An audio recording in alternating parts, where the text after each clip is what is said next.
오늘 본문 말씀에는 한 소문에 대해서 말씀하고 있습니다. 그것은 예수님에 관한 소문입니다. 당시 예수님의 이야기는 갈릴리와 예루살렘에서는 물론이거니와 사마리아 지역과 로마 지역까지 큰 화제거리가 되었습니다.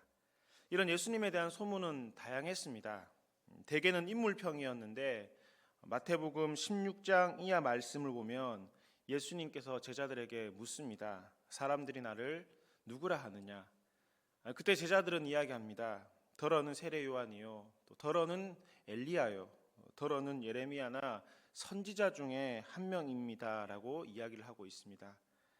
이를 미루어 보건대 당시 많은 사람들은 예수님에 대해서 한 인물 정도로, 또 위대한 인물의 한 현신 정도로 생각을 했던 것 같습니다. 그래도 이런 소문은 긍정적인 예수님에 대한 소문이었다고 볼 수가 있겠습니다. 그런데 부정적인 소문도 있었습니다. 예컨대 예수는 국가적 반란을 도모하는 자다라고 이야기하는 사람들도 있었습니다. 예수님께서는 왕이 되고자 하는 정치적 야망을 가지셨고 그래서 세를 규합한다라고 소문을 내고 다니는 사람들도 있었습니다. 또한 어떤 사람들은 예수님께서는 율법을 배우지 않았으셨음에도 또 율법에 대한 잘못된 이야기와 또 율법을 문란하게 하는 사람이라고 모함하기도 하였고, 또 그는 세리와 창기들과 같이 죄인과 어울리는 사람이므로 그와는 상종하기 어렵다, 상종해서는 안 된다라는 소문이 있기도 하였습니다. 나쁜 소문들도 많이 있었다라는 것입니다. 이러한 소문들에 대한 반응도 다양했습니다. 그중에는 제자들처럼 자신의 모든 것들을 포기하고 예수님을 쫓아 따라다니는 사람들도 있었고, 서기관, 바리새인, 제사장과 같은 이들은 처음에는 이 예수님에 대해서 호의적으로 대했지만 시간이 지나면서 적대적으로 변하는 사람들도 있었습니다. 또한 예수님의 고향의 사람들 같은 경우는 예수님의 기적을 눈으로 목도하고도 예수님을 배척하기도 하였습니다. 오늘 성경에는 그중 한 사람에 대해서 말씀을 하고 있습니다. 그는 분봉왕 헤롯입니다. 분봉왕이랑 당시 지배국이었던 로마가 효과적인 지배와 통치를 위해서 유대 영토를 4등분하였고 그 4분의 1을 다스리는 왕을 분봉왕이라고 하였습니다. 이 분봉왕 헤롯은 갈릴리 지역과 티베리아 지역을 통치하는 분봉왕이었습니다. 그는 예수님께서 태어났을 때 예수님을 죽이려 했던 헤롯 1세의 아들인 동명이인의 이름을 가진 사람이었습니다. 헤롯의 소문을 들었던 예수님의 소문을 들었던 헤롯의 반응은 이랬습니다. 이는 세례 요한이다. 그는 죽은 자 가운데서 살아났는데 이 세례 요한의 능력이 그에게 들어가서 그 속에서 이러한 힘을 발휘한다, 이런 능력을 발휘한다 라고 이야기를 했었습니다. 헤롯이 예수님에게 세례 요한을 연상하게 된 이유가 있습니다. 그는 자신의 동생의 아내를 빼앗을 정도로 탐욕스럽고 부도덕하며 파렴치한 사람이었습니다. 그럼에도 그의 권력과 힘 때문에 그 누구도 이 헤롯의 불륜적 행동에 대해서 이야기하지를 않았습니다. 그러나 이 세례 요한만은 헤롯에게 옳지 않다, 잘못된 행동이다 이야기했었습니다. 그리고 이 일로 세례 요한은 옥에 갇히게 되었고 결국은 참수를 당하게 된 것입니다. 하지만 세례 요한의 참수를 본 많은 사람들은, 또 그를 따르는 많은 백성들은 이 일로 말미암아 헤롯 왕에 대한 원망이 자자했었습니다. 그러던 중에 예수님의 소문을 듣게 되었고, 이런 예수님의 소문을 듣자 세례 요한이 환생한 것이구나 생각을 했던 것입니다. 예수님의 능력 있으신 말씀과 기적과 이적들에 대한 소문, 특히 예수님께서 전하신 이 회개의 메시지는 많은 사람들, 따르는 많은 사람들의 모습을 바라볼 때는 그가 정말 세례 요한처럼 보였을 것이고, 그러한 모습이 투영됨으로 말미암아 이 헤롯에게는 예수님에 대한 두려움이 커져갔던 것입니다. 이제 곧 자신의 왕궁에 나타날지 모른다는 생각을 했던 것 같습니다. 그래서 예수님을 만나게 된다면 예수님께서도 세례 요한처럼 자신의 어떤 행위에 대해서 책망하고 지적할 것이라고 생각을 했고, 혹시나 그래서 예수님을 세례 요한처럼 다시 잡고 또한 다시 처형을 하게 된다면 더 난처한 상황이 자신에게 생길지 모른다라는 생각을 하고 있었기 때문에 그랬던 것입니다. 그러나 여러분 돌이켜본다면 당시 예수님의 소문은 헤롯에게는 너무나 좋은 기회였습니다. 마가복음 6장 말씀을 보면 당시 헤롯이 세례 요한에 대해서 어떠한 마음을 가지고 있는지를 알 수가 있습니다. 마가복음 6장 20절 말씀에 보면 헤롯이 요한에 대해서 의롭고 거룩한 사람으로 알고 있고 두려워하여 보호하며 또 그의 말을 들을 때에 크게 번민을 하면서도 달갑게 들었다라고 말씀을 하고 있습니다. 여러분 보십시오. 헤롯이 세례 요한에 대해서 어떻게 생각을 하고 있습니까? 의롭고 거룩한 사람으로 생각을 하고 있다라는 것입니다. 의롭고 거룩한 사람이니 요한을 잡아놓기는 했지만 쉽게 처형을 하지 못했습니다. 오히려 자신의 감옥에서 그를 감시하고자 하였던 것입니다. 더불어 세례 요한이 하는 이야기를 들을 때마다 번민했습니다. 마음이 번거롭고 답답하여 괴로워하였던 것입니다. 찔림이 있었다라는 것입니다. 그가 하는 이야기가 옳은 이야기라는 사실을 알고 있었다라는 것입니다. 그래서 그의 이야기를 달갑게 들었던 것입니다. 그럼에도 헤롯이 세례 요한을 참수하게 된 것에 대해서 마가복음 6장 19절 말씀을 보면 헤로디아가 요한을 원수로 여겨서 죽이고자 하였다라고 말하고 있습니다. 오늘 본문 말씀에서도 이 헤로디아의 딸이 춤을 추게 되었고 그 춤에 기뻐서 약속을 하게 되었으며 그 딸이 자신의 어머니 헤로디아에게 이야기해서 세례 요한의 목을 요구함으로 말미암아 세례 요한이 처형을 받게 되는 모습을 오늘 우리는 말씀을 통해서 읽어 보았습니다. 그러므로 헤롯의 말대로 정말 세례 요한의 환생으로 예수님을 믿는다면 지금이야말로 지난날에 대한 잘못을 만회할 수 있는 기회가 될 수 있었습니다.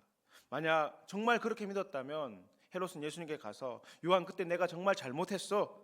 내 마음은 그게 아니었는데 어쩔 수가 없었습니다. 아무튼 미안하고 이 일로 용서해주고 다시 한번 잘 해봅시다. 내가 당신을 다시는 이런 일로 해하지 않고 내가 잘 대접해주겠습니다. 아마 이렇게 이야기를 했더라면 예수님께서 아마 자세한 설명을 다시 해 주었을지도 모르겠습니다. 나는 세례 요한이 아니고 메시아이고 또 복음에 대한 말씀들을 자세하게 해 주셨을 것입니다. 마치 니고데모에게 그랬던 것처럼 또 사마리아 여인에게 그렇게 했던 것처럼 복음을 전하시고 또 이 헤롯에 대한 이 죄의 모든 것들을 사하심의 은혜를 하나님께서는 예수님으로 말미암아 베풀어 주셨을 것입니다. 그럼에도 헤롯은 그렇게 하지 못했습니다. 결국 헤롯은 세례 요한의 참소에 대한 대가로 많은 백성들이 그에게 등을 돌리게 되었던 것입니다. 유대 역사가 요세비우스에 의하면 헤롯의 본처는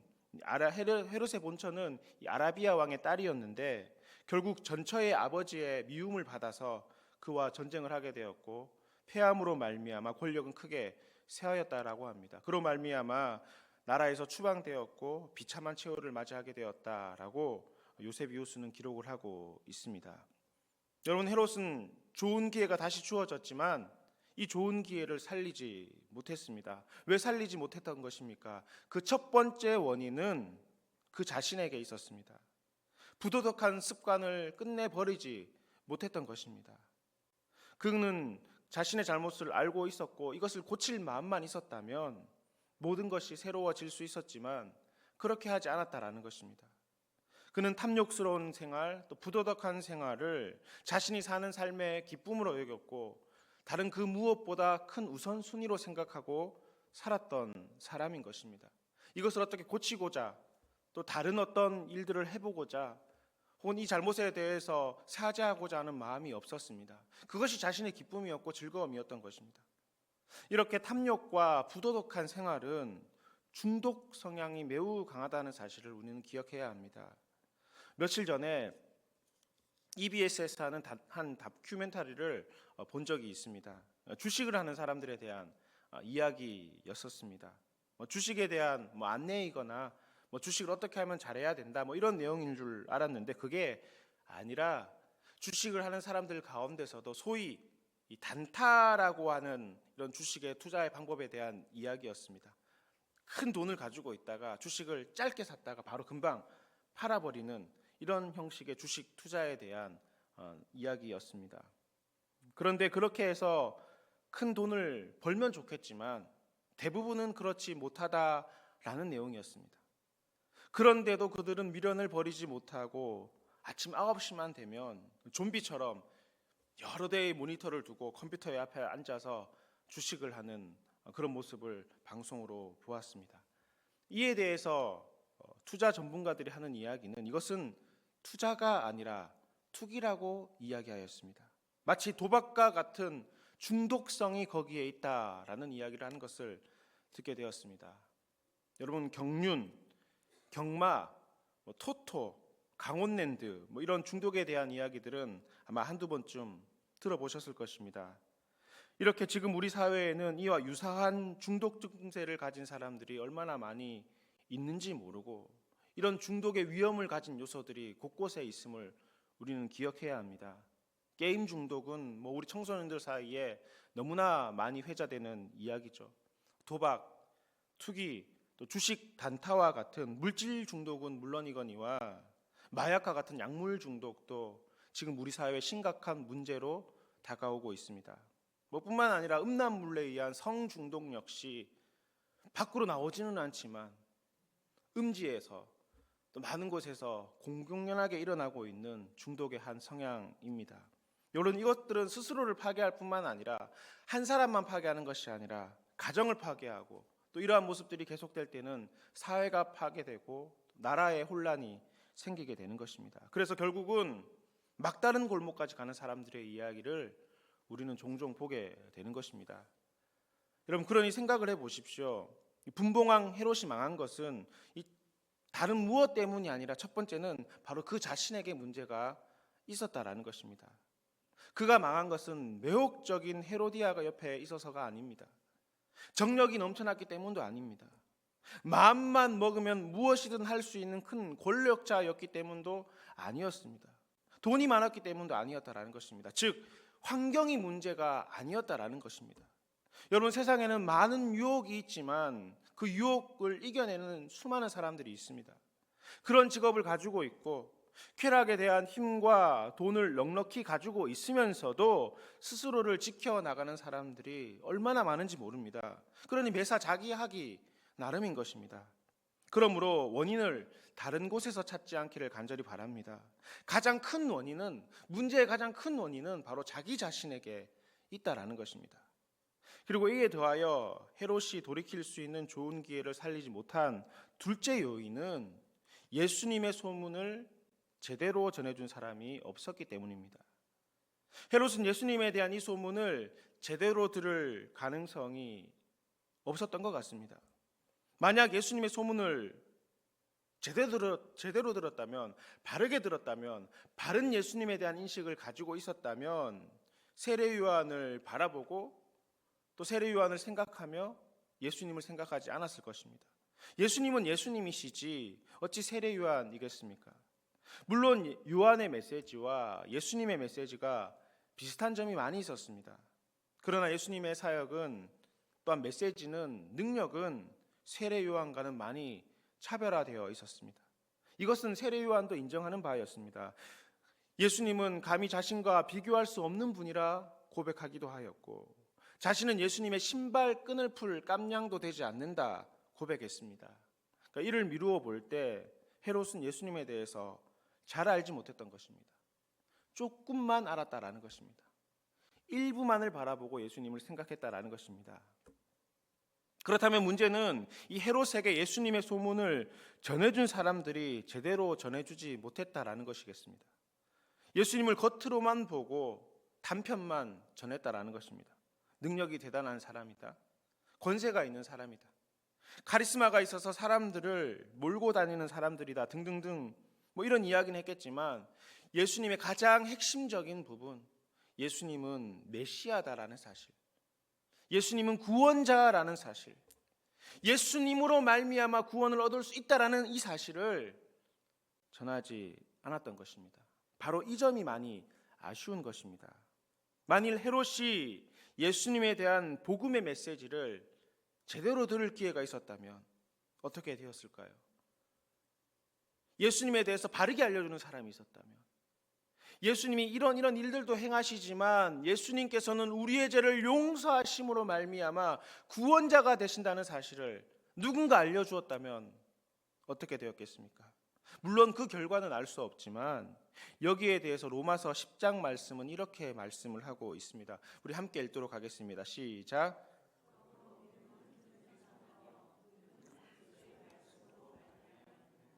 아멘. 그렇습니다. 믿음은 복음을 듣는 데서부터 시작하는 것입니다. 그러므로 헤롯이 제대로 복음을 들었더라면 헤롯이 예수님을 보고 세례 요한의 환생이다 말하지 않았을 것입니다.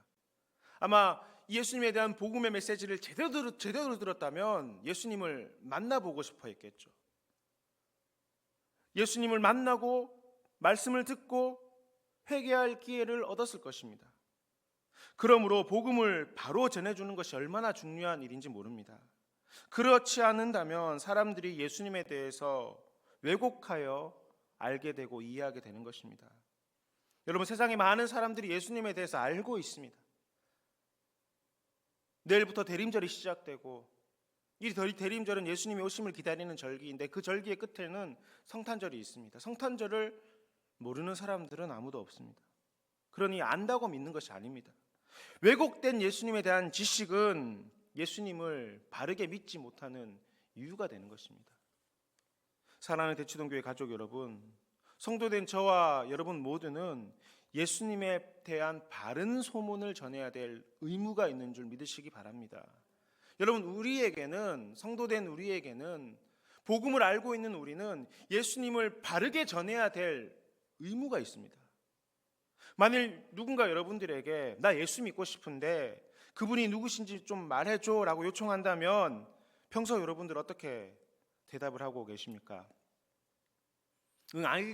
알긴 아는데 뭐 딱 꼬집어서 내가 이야기할 수는 없고 그냥 교회 일단 한번 와봐.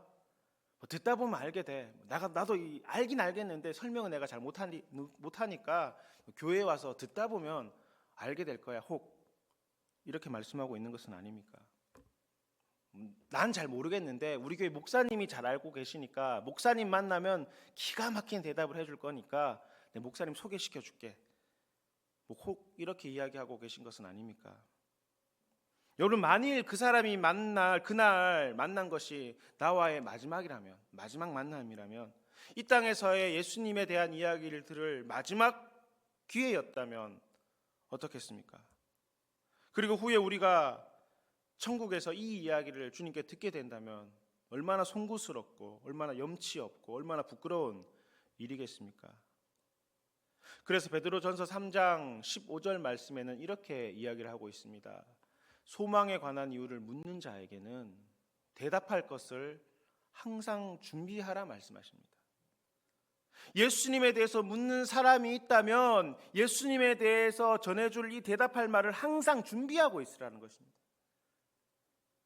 그냥 얼렁뚱땅 넘어가는 것이 아니라, 다니다 보면 알게 될 거야 라고 말하는 것이 아니라 예수님에 대해서 정확하게 이야기해 줄 것을 항상 준비하고 있어야 된다라고 말씀하고 있다는 것입니다. 그러므로 여러분, 모든 그리스도인들은 소망에 관한 이유를 묻는 자들에게 대답할 말들을 준비하고 있어야 합니다. 사랑하는 교회 여러분, 다시 한번 여쭙겠습니다. 예수님은 누구십니까? 예수님은 누구시죠? 아니, 왜 이렇게 대답들이 약하신 것입니까? 대답할 말들이 준비 안 됐습니까? 준비가 되었는데 물어보니까 머리가 하얘지신 건가요? 자, 여러분, 다시 한번 묻습니다. 예수님은 누구십니까? 예수님은 그리스도이십니다. 하나님의 아들이십니다. 구세주가 되신다라는 것입니다. 자, 그렇다면 사람이 왜 예수님을 믿어야 하는 것입니까? 모든 사람은 죄인이기 때문에, 하나님의 영광에 이르지 못하기 때문에, 이로 말미암아 멸망에 이르러 지옥에 가기 때문에 예수님을 믿어야 하는 것입니다. 여러분, 예수님을 믿어야 되는 가장 큰 이유는 이것입니다. 복받기 위해서, 내 소원을 이루기 위해서, 질병을 치료하기 위해서, 좋은 일들이 생겨나기 위해서 도 맞겠지만 그것은 차후의 문제인 것입니다. 가장 핵심적인 이유는 우리는 죄인이기 때문에, 하나님의 영광에 이르지 못하기 때문에, 그래서 지옥 가기 때문에 구원을 받기 위해서 우리는 예수님을 믿어야 하는 것입니다. 그럼 이제 어떻게 해야 되는 것이죠? 예수님을 믿어야 하는 것입니다. 그것을 여러분 우리가 어떻게 알 수 있겠습니까? 그것은 하나님의 약속이기 때문에 그런 것입니다. 여러분, 주님께서는 우리에게 성경의 말씀을 통해서 약속해 주셨습니다. 내가 만일 내 입으로 예수를 주로 시인하며 또 하나님께서 그를 죽은 자 가운데서 다시 살리신 것을 믿는다면 내 마음에 믿으면 구원을 받으리라 주님께서는 말씀하셨습니다. 사람이 마음으로 믿어 의에 이르고 입으로 시인하여 구원에 이른다 주님 말씀하셨습니다. 누구든지 주의 이름을 부르는 자는 구원을 받으리라 분명히 말씀하셨습니다.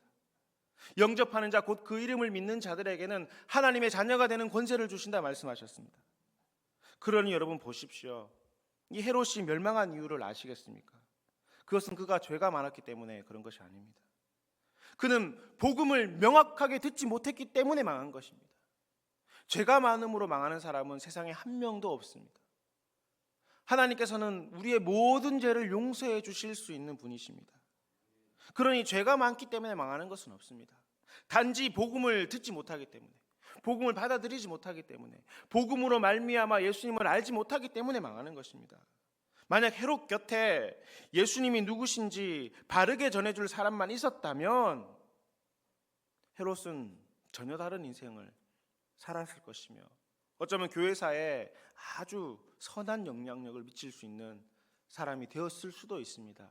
중요한 것은 그의 주변 가운데 이 복음을 전할 사람이 없었기 때문에 그것이 문제였다라는 것입니다. 사랑하는 교회 여러분, 이 세상의 모든 사람들은 들어야 할 소문이 있습니다. 그것은 예수님에 대한 바른 소문입니다. 왜냐하면 예수님께서는 길이요 진리요 생명이 되시기 때문에 그렇습니다. 예수님에 대해서만 바르게 알고 있다면, 예수님에 대한 이해가 옳게 되어 있다면, 그로 말미암아 복음이 우리 안에 살아 넘친다면 무엇이든 가능한 것입니다. 그 길이 정답인 것입니다. 그렇게 살아가면 되는 것입니다. 그것을 주님께서는 성경의 말씀을 통해서 우리에게 말씀하고 있다라는 것입니다. 그런데 헤롯을 비롯해서 많은 사람들이 예수님의 존재와 필요를 알지 못합니다. 예수님에 대한 잘못된 이해를 가지고 있습니다. 예수님에 대한 바른 소문을 듣지 못하고 있다라는 것입니다. 이것이 헤롯의 비극이요 많은 사람들의 비극인 것입니다.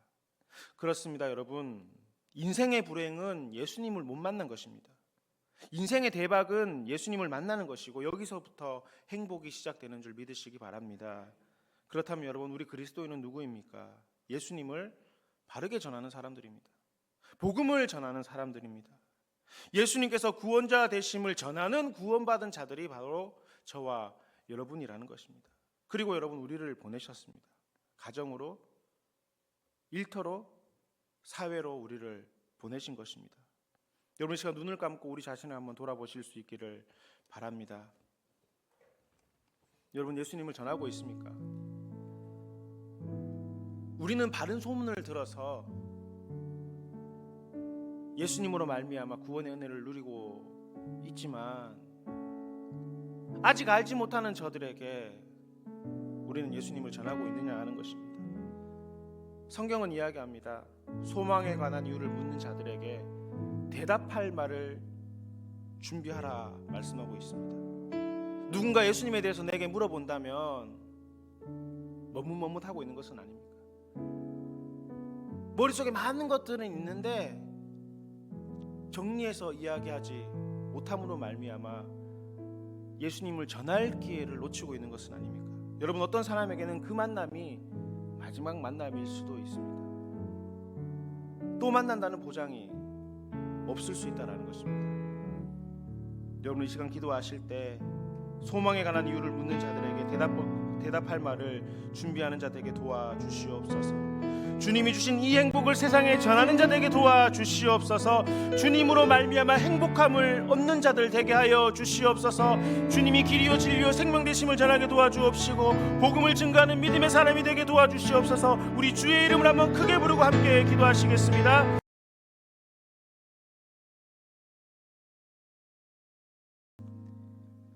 이제는 우리 구주 예수 그리스도의 크신 은혜와 하나님 아버지의 놀라우신 사랑과 성령님의 교통하심이 예수님에 대한 소문을 바르게 듣고 전하기 원하는 저희 무리들과 대치동 교회 모든 성도들과 주님의 몸 되신 교회 위에 이제로부터 영원히 함께 계시기를 간절히 축원하옵나이다. 아멘. 아멘.